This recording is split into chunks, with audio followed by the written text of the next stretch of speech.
ಎಲ್ರಿಗೂ ನಮಸ್ಕಾರ. ಶ್ರೀ ಗುರು ರಾಘವೇಂದ್ರ ಮೋಟಿವೇಶನಲ್ ಚಾನಲ್ಗೆ ಸ್ವಾಗತ ಹಾಗೂ ಸುಸ್ವಾಗತ.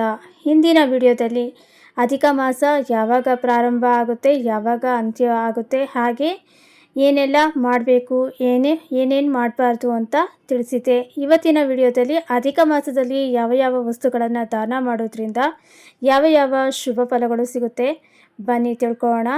ಅಧಿಕ ಮಾಸದಲ್ಲಿ ದಾನ ಮಾಡೋದು ದೇವರ ಆರಾಧನೆ ಮಾಡಿದಷ್ಟೇ ಮಹತ್ವ ಇರುತ್ತೆ. ಹಾಗಾಗಿ ಈ ಮಾಸದಲ್ಲಿ ದೇವರ ಧ್ಯಾನ ಮತ್ತು ದಾನಕ್ಕೆ ಮಹತ್ವ ಜಾಸ್ತಿ. ನಿರ್ಗತಿಕರಿಗೆ, ಬಡವರಿಗೆ, ಕಷ್ಟದಲ್ಲಿ ಇರುವಂಥವರಿಗೆ ಧನ ಧಾನ್ಯವನ್ನು ಆದಷ್ಟು ಸಹಾಯ ಮಾಡಬೇಕು.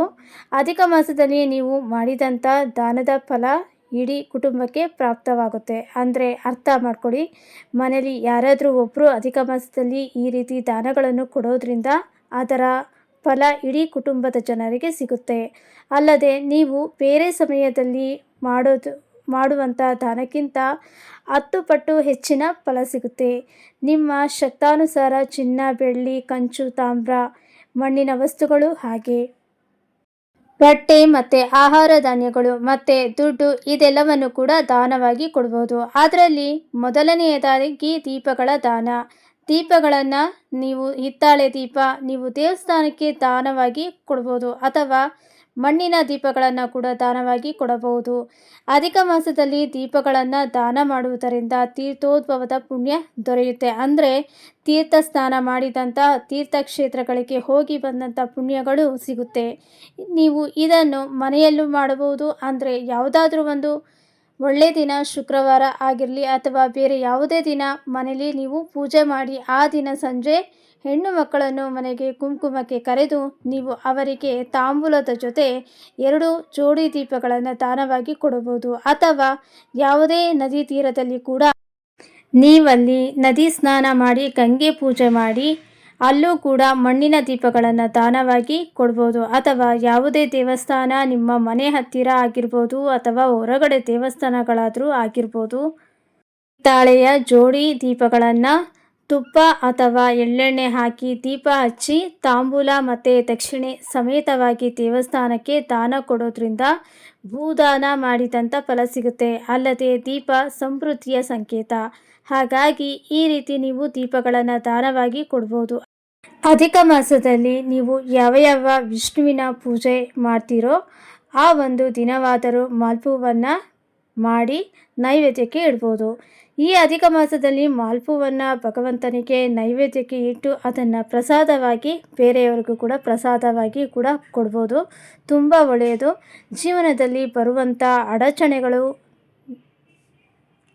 ನಿವಾರಣೆಯಾಗಿ ನಿಮ್ಮ ಎಲ್ಲ ಕೆಲಸ ಕಾರ್ಯಗಳು ತುಂಬ ಸಲೀಸಾಗಿ ಸುಲಭವಾಗಿ ಆಗುತ್ತೆ. ಹಾಗಾಗಿ ತಾಂಬೂಲ ದಾನ ನೋಡಿ, ನೀವು ಯಾವುದೇ ದಿನ ಮನೇಲಿ ಪೂಜೆ ಮಾಡಿ ಹೆಣ್ಮಕ್ಳನ್ನ ಕುಂಕುಮಕ್ಕೆ ಕರೆದು ವೀಳ್ಯದೆಲೆ, ಅಡಿಕೆ, ಅದ್ರ ಜೊತೆಗೆ ದಕ್ಷಿಣೆ ನೀವು ಎಷ್ಟು ಬೇಕಾದರೂ ಇಡ್ಬೋದು.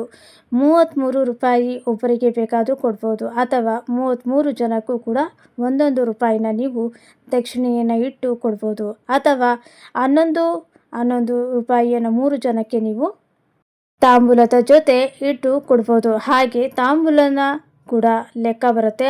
ಅದನ್ನು ಕೂಡ 33 ಜನಕ್ಕೆ ನೀವು ತಾಂಬೂಲವನ್ನು ಕೊಟ್ಟು ದಾನವಾಗಿ ಕೊಡೋದ್ರಿಂದ, ಇದೇ ರೀತಿ ದಕ್ಷಿಣೆ ಸಮೇತ ನೀವು ದಾನವಾಗಿ ಕೊಡೋದ್ರಿಂದ ತುಂಬಾ ಒಳ್ಳೆಯದು.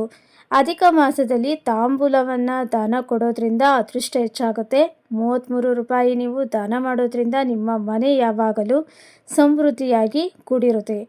ಆರ್ಥಿಕ ಪರಿಸ್ಥಿತಿ ಸುಧಾರಿಸುತ್ತೆ. ಅಂದರೆ ಹಣಕಾಸಿನ ಸಮಸ್ಯೆಗಳು ನಿವಾರಣೆ ಆಗ್ತಾ ಇರುತ್ತೆ.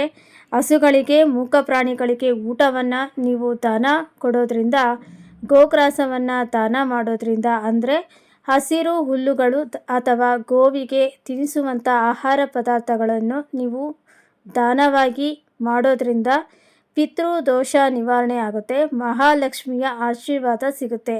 ಇಷ್ಟೇ ಅಲ್ಲದೆ ಸ್ನೇಹಿತರೆ, ನೀವು ದೋಷ ನಿವಾರಣೆಗೋಸ್ಕರ ಏನಾದರೂ ಪೂಜೆಗಳನ್ನು, ವ್ರತಗಳನ್ನು ಮಾಡಬೇಕು ಅಂತ ಇದ್ದರೂ ಕೂಡ ಈ ಅಧಿಕ ಮಾಸದಲ್ಲಿ ಮಾಡ್ಬೋದು.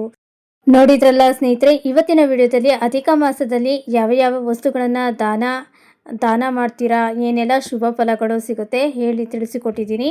ಈ ವಿಡಿಯೋ ಏನಾದರೂ ನಿಮಗೆ ಇಷ್ಟ ಆಗಿದ್ದರೆ ಲೈಕ್ ಕೊಟ್ಟು ನಿಮ್ಮ ಫ್ರೆಂಡ್ಸ್ಗೆಲ್ಲ ಶೇರ್ ಮಾಡಿ.